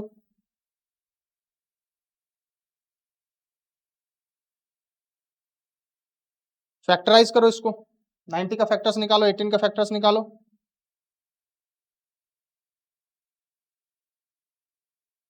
फैक्टर्स निकालने के बाद क्या आएगा, 1080 आएगा। तो 1080 क्या हो गया, इसका एरिया हो गया, ठीक है। अब देखो एरिया निकल गया है, अब एरिया निकलने के बाद हमको क्या निकालना है, इसका लागत निकालना है ना। तो 20 पैसे प्रति वर्ग मीटर से हो रहा है तो समतल, तो 20 पैसे प्रति वर्ग मतलब इसको रुपीज में कन्वर्ट कर दो और इनटू एरिया से इसको गुना कर दो, तो हमको मिल जाएगा इसका लागत कितना है, 8 × 2 6 कैरी 1 216 रुपया, 216 रुपीज में ये जमीन समतल हो जाएगा।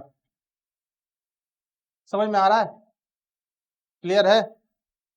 और इस तरह का क्वेश्चन जब भी रहे, चाहे वो त्रिभुज में हो, स्क्वायर में हो, कोन में मिले, सिलेंडर में मिले, कोई भी फिगर में मिले, कॉस्टिंग अगर पूछ रहा है आपसे कितना होगा उसको समतल करने का, तो हमेशा उसका क्षेत्रफल गुना रेट होता है, ठीक है। क्षेत्रफल मतलब एरिया गुना रेट होता है। अगर समतल करने का पूछे, समतल करने का कॉस्टिंग क्या है, तब यही फॉर्मूला लगाना है, उस फिगर का एरिया निकाल दो, रेट से गुना कर दो, बस निकल जाएगा। चलो आगे चलते हैं, 12 नंबर क्वेश्चन।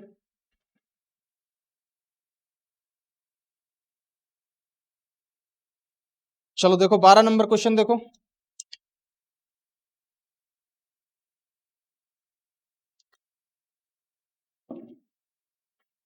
क्या कह रहा है 12 नंबर क्वेश्चन?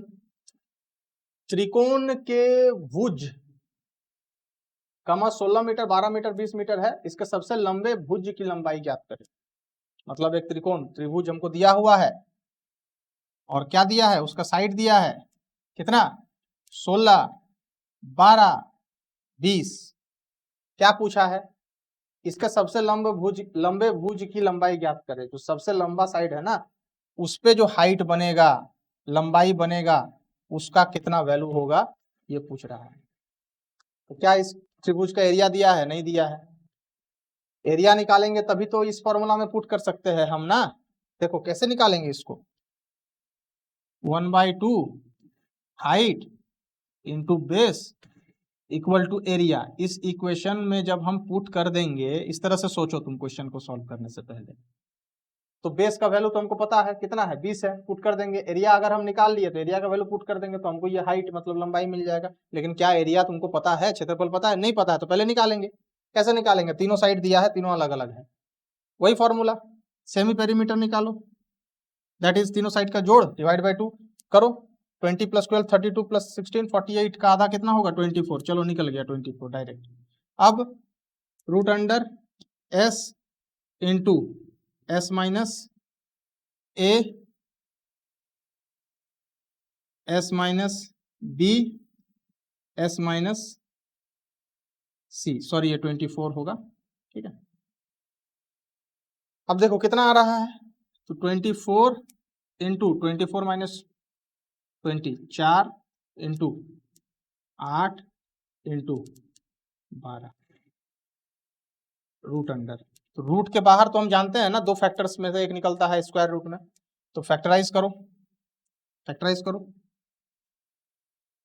24 का फैक्टर कितना निकलेगा, 24 का फैक्टर निकलेगा 2, 12, 2, 6, 2, 3, मतलब 2 इंटू 2 इंटू 2 इंटू 3, ठीक है। एग्जाम में इतना नहीं बनाना है, मैं ये कंसेप्ट समझाने के लिए आपको बनवा रहा हूँ, ठीक है।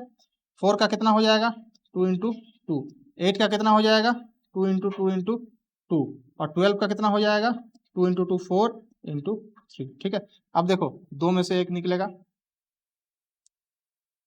ये दो में से एक निकलेगा, ये दो में से एक निकलेगा, दो में से एक निकलेगा, दो में से एक निकलेगा, दो में से एक निकलेगा, तो कितना निकलेगा, एक 2 निकलेगा, एक 2 यहाँ पे निकलेगा, एक 3 निकलेगा, फिर एक 2 यहाँ निकलेगा, फिर एक 2 यहाँ निकलेगा। देखो एक 2 यहाँ निकला, एक ये निकला, एक 3 निकला, एक यहाँ निकलेगा, एक यहाँ, एक यहाँ, ठीक है। क्लियर है, कोई दिक्कत नहीं समझने में आपको। आंसर कितना होगा इसका, देखो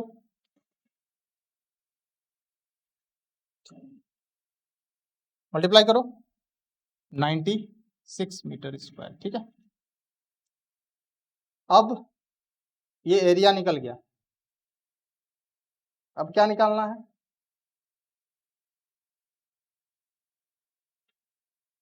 इसके सबसे लंबे भुज की लंबाई। तो अब इस फॉर्मूला में पुट कर दो तुम, हाफ हाइट इंटू बेस 20 मान लो, दिया हुआ है लंबा सबसे यही है ना, इक्वल टू एरिया कितना है 96, तो 96 इंटू 2/20, आंसर हो जाएगा 9.6 मीटर, ठीक है। देखो इस क्वेश्चन में पूछा है इसका सबसे लंबे भुज की लंबाई ज्ञात करें, मतलब जो सबसे लंबा जो इसका साइड है वो बेस बना करके हाइट कैलकुलेट करने के लिए बोल रहा है। अगर बोलता है कि जो 16 मीटर साइड है उस पे हाइट कितना बनेगा, तो बेस हम 16 लेते, अगर 12 बोलता तो 12 लेते, ठीक है। इस तरह से क्वेश्चन थोड़ा सा घुमा भी दिया जाता है। चलो 12 नंबर क्वेश्चन हो गया, चलते हैं हम 13 नंबर क्वेश्चन की तरफ। 13 नंबर 13 नंबर क्वेश्चन, एक त्रिभुज का क्षेत्रफल ज्ञात करें यदि उसके दो आयाम और परिधि कमर से 9 सेंटीमीटर, 11 सेंटीमीटर और 34 सेंटीमीटर है। क्वेश्चन बहुत इजी है। क्वेश्चन क्या कह रहा है कि एक त्रिभुज का क्षेत्रफल, एरिया फाइंड करो, जिसका दो साइड, मतलब एक साइड 9 है, दूसरा साइड 11 है, तीसरा साइड x मान लो, और इसका परिमाप मतलब परिधि कितना है 34 सेंटीमीटर। तो परिमाप पेरीमीटर क्या होता है, तीनों साइड्स का सम होता है ना, तीनों साइड्स को जोड़ दो तो क्या आएगा, पेरीमीटर आएगा। तो 9 प्लस 11 प्लस x बराबर 34 हम लिख सकते हैं, तीनों साइड्स का सम बराबर पेरीमीटर परिधि। यहाँ से x निकालो, कितना आएगा 14 सेंटीमीटर, यानी कि जो तीसरा साइड होगा वो कितना होगा 14 सेंटीमीटर होगा। अब देखो तीनों साइड्स मिल गया, 9 मिल गया, 11 मिल गया, 14 मिल गया, ठीक है, तीनों साइड्स हमको मिल गया। त्रिभुज का तीनों अलग अलग साइड है, मतलब स्केलिन ट्रायंगल है। इसका क्या निकालना है, क्षेत्रफल। कोई दूसरा फॉर्मूला नहीं लगाना है, सीधा इसका सेमी पेरीमीटर निकालो, दैट इज 34/2 17, और सेमी पेरीमीटर निकाल के इस फॉर्मूला में पुट कर दो, s into S minus a into S minus b into S minus c, और इसमें पुट करके फैक्टराइज करके रूट के बाहर निकालो, आंसर कितना आया हमको बताओ कमेंट में, ठीक है। चलो चलते हैं अगला क्वेश्चन की तरफ। एकदम बेसिक से आपको क्वेश्चंस कराएंगे ताकि एकदम आपका जो जीरो लेवल है, बेस लेवल है, वो एकदम क्लियर रहे, और एग्जाम में इस तरह का कोई भी क्वेश्चन आए तो आप एकदम 2 सेकंड के अंदर उसको सॉल्व कर दो, ठीक है। क्वेश्चन नंबर 14, एक त्रिभुज का क्षेत्रफल जिसकी भुजाएं 7.8 सेंटीमीटर, 5 सेंटीमीटर और 11.2 सेंटीमीटर है, वो कितना होगा। तो ये तो बिल्कुल सिंपल क्वेश्चन है, आरआरबी ग्रुप बी के एग्जाम में आया है 2018 में शिफ्ट 1 में। क्या कह रहा है कि एक ट्राइंगल है, त्रिभुज है, ठीक है, उसका तीनों साइड दिया है 7.8, एक साइड है, दूसरा साइड है 5 सेंटीमीटर और तीसरा साइड है 11.2 सेंटीमीटर, ठीक है। तीनों साइड्स हमको दिया है, तीनों अलग अलग साइड है, मतलब कि ये क्या है, स्केलिन ट्रायंगल है। और इसका क्या निकालने के लिए बोल रहा है, एरिया, क्षेत्रफल निकालने के लिए बोल रहा है। तो इस पे क्या, कौन सा फॉर्मूला हम लगाएंगे, सेमी पेरीमीटर सबसे पहले निकाल लेंगे, दैट इज तीनों साइड का सम बाय 2। कितना आएगा, निकालो, कैलकुलेट करो, 7.8 और 11 कितना हो जाएगा, 19 हो जाएगा, 19 और 5 24, 24/2 12, सेमी पेरीमीटर कितना आया इसका 12 आएगा, ठीक है। अब इसको कौन सा फॉर्मूला में पुट करना है, बिल्कुल सही, ये फॉर्मूला तो अब तक आपको याद हो चुका होगा। इस फॉर्मूला से बहुत बार हमने क्वेश्चन बना लिया, बनाने का मतलब भी यही था ताकि क्वेश्चन बनाते बनाते आपको फॉर्मूला याद हो जाए। इस फॉर्मूला में पुट कर दो वैल्यूज को, फैक्टर्स को निकालो, 2 में से 1 बाहर, एरिया क्षेत्रफल इसका निकल जाएगा, ठीक है। तो ये भी सेम टाइप का क्वेश्चन है, तो मैं यहाँ पे पुट करके सॉल्व नहीं कर रहा हूँ ताकि आगे और कुछ नए तरह का क्वेश्चन हम लोग सॉल्व कर पाए कम समय के अंदर। तो इसको आप सॉल्व कर लीजिएगा, चलते हैं आगे।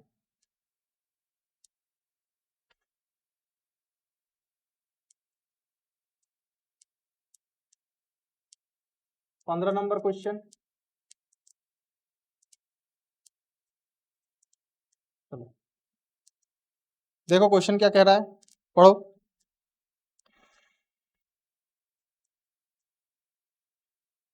क्वेश्चन पढ़ो। त्रिकोण MNP त्रिकोण DEF के समरूप है, मतलब दो ट्रायंगल है मेरे पास, ठीक है। एक ट्रायंगल त्रिभुज क्या है, MNP है, और एक मेरे पास त्रिकोण जो है वो है DEF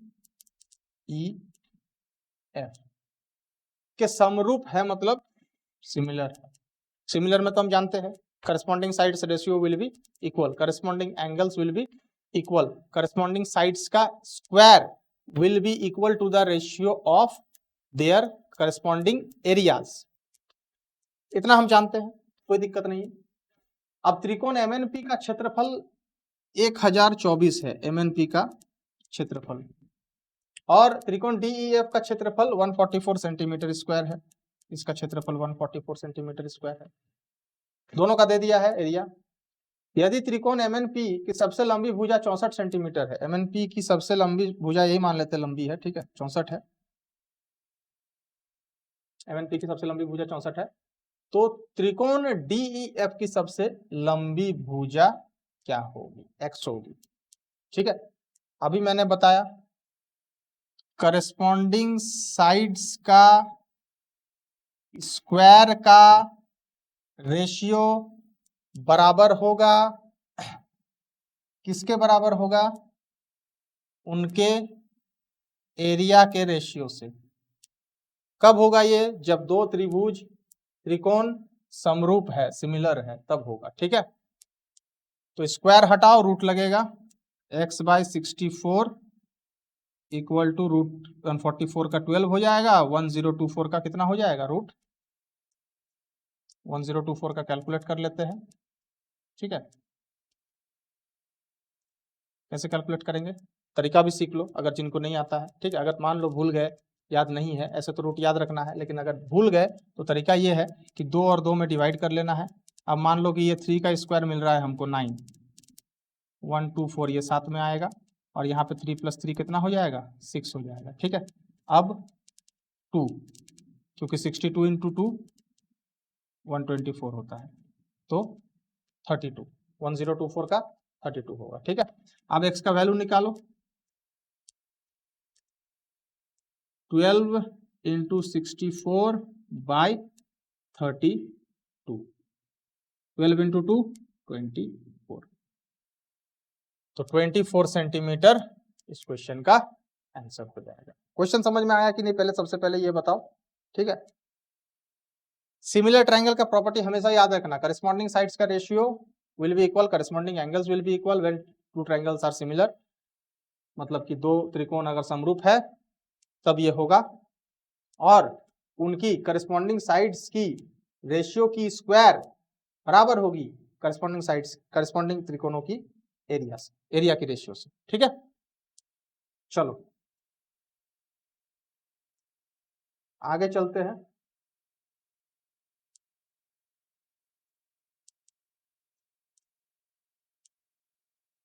question number 16। I hope कि ये थोड़ा सा नीचे चला जा रहा है। ठीक है, ये 16 है।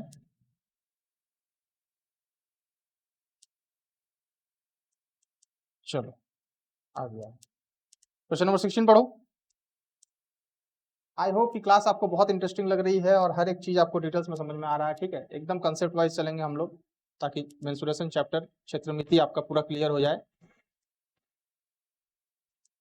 बहुत अलग अलग टाइप का क्वेश्चन हम लोग कर रहे हैं इस चैप्टर से, और एग्जाम्स में पूछे गए सवाल कर रहे हैं, रिपीट होने का चांसेस बहुत ज्यादा रहता है। इसीलिए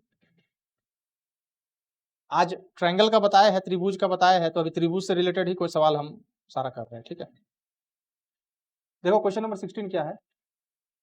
समकोण त्रिभुज की ऊंचाई और आधार के बीच का अंतर, समकोण त्रिभुज की ऊंचाई और आधार के बीच का अंतर 7 सेंटीमीटर है। समकोण त्रिभुज मतलब क्या?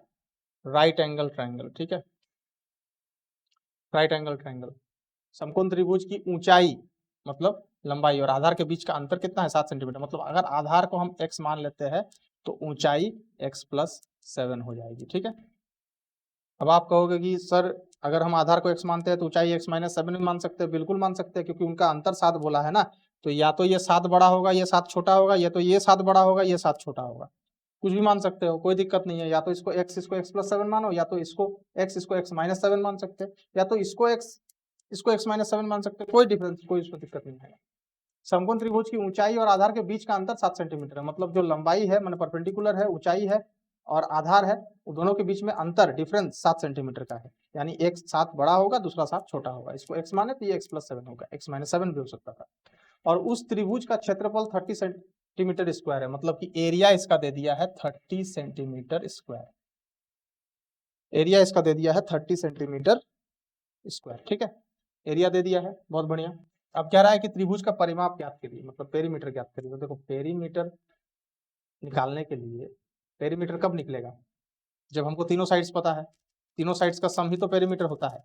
लेकिन यहाँ पे इस क्वेश्चन पे हमको हाइपोटेनियस यानी कर्ण के बारे में कोई रिलेशन नहीं बताया है कि कर्ण का क्या है माप, इन दोनों के हिसाब से कुछ नहीं बताया। सिर्फ हमको परपेंडिकुलर और बेस दिया है और हमको एरिया दे दिया है। तो एक फॉर्मूला हम ये पुट कर सकते हैं, 1/2 इंटू आधार गुना लंबाई बराबर क्षेत्रफल। इस पे एक इक्वेशन हम बना सकते हैं। अब देखो 1/2 टू उधर मल्टीप्लाई हो जाएगा, यहाँ x और x स्क्वायर हो जाएगा प्लस 7x माइनस 60 बराबर 0। क्वाड्रेटिक इक्वेशन बन गया। यहाँ से मिडिल टर्म को स्प्लिट करके हम x का वैल्यू निकालेंगे, उसके लिए 60 को फैक्टराइज करो। जो तरीका है क्वाड्रेटिक इक्वेशन को मिडिल टर्म को स्प्लिट करने के लिए, एकदम प्रोसेस के हिसाब से हम चलेंगे, ताकि किसी भी बच्चे का अगर कंसेप्ट क्लियर नहीं है तो उसका कंसेप्ट एकदम बिल्कुल क्लियर हो जाएगा, मैथ से डरेगा नहीं, मैथ से घबराएगा नहीं। अब देखो क्या है, 3 इंटू 2 6 इंटू 2 12। अरेंज करना सीखो इसको। 12 माइनस 5 कर रहे हैं तो हमको 7 मिल रहा है, तो चलो 12 और 5 में हम स्प्लिट कर देंगे।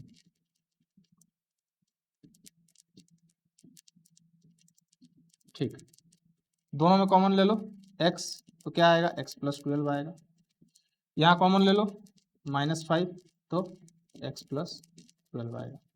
अब देखो यहाँ से x का दो वैल्यू आएगा, x का दो वैल्यू आएगा, एक 5 आएगा, एक -12 आएगा, एक 5 आएगा, एक -12 आएगा।